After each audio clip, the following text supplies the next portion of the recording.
Hello friend, नमस्ते, राम राम। मैं हूँ रीना यादव। मैं अपने यूट्यूब चैनल पे आप सभी का स्वागत करती हूँ। मैं आप सब बीच में एक बहुत प्यारा कजरी गीत लेकर आई हूँ।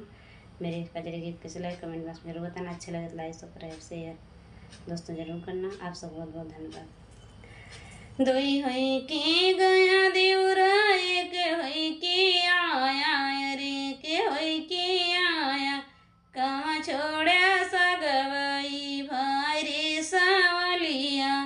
होई के गया भादेवरा, एक होई के आया रे, के होई के आया कहाँ छोड़ा सगवई भाई रे सावलिया।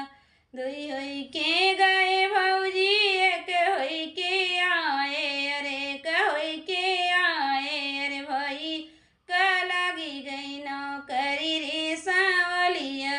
अरे भाई अब का लागी गई नौकरी रे सावलिया। कहीं मारा देवरा हंस मोरे लायर, हंस मोरे लायर कहाँ ई मारे सग, कहाँ चिलैया मेरा राय रे सावलिया। नहीं नी मारे भौजी हंस मोरे लायर, हंस मोरे लायर मारे ले अपन सा भाई रे सावलिया।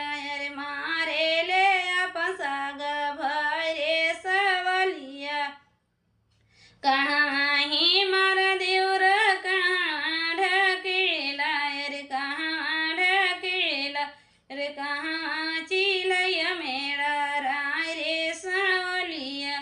उचवही मारे अरे खलवई ढकेले, अरे खलवई ढकेले अरे सरव चिलैया मेरा राय रे सावलिया। अरे सरव चिलैया मेरा राय रे सावलिया। कठिया झलवई बेची देवरा, कठिया लिया वायर, कठिया लिया वायर झुलन बेची घिउ अगियार रे सावलिया। अरे कठिया बेची घिउ यार रे सावलिया। बिचव सहर देवरा चित्र बानलु बैर, चित्र बानलु बैर देखा ही गाँवा का लोग रे सावलिया। बिचवई सहर देवरा चित्र बानलु बैर, चित्र बानलु बैर देखा ही गाँवा का लोग रे सावलिया। जो मोर होया तू असिला बिया हवायर, असिल बिया हवायर अचराया गिन लगी जाय रे सावलिया।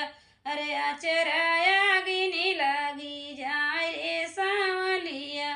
औ जाना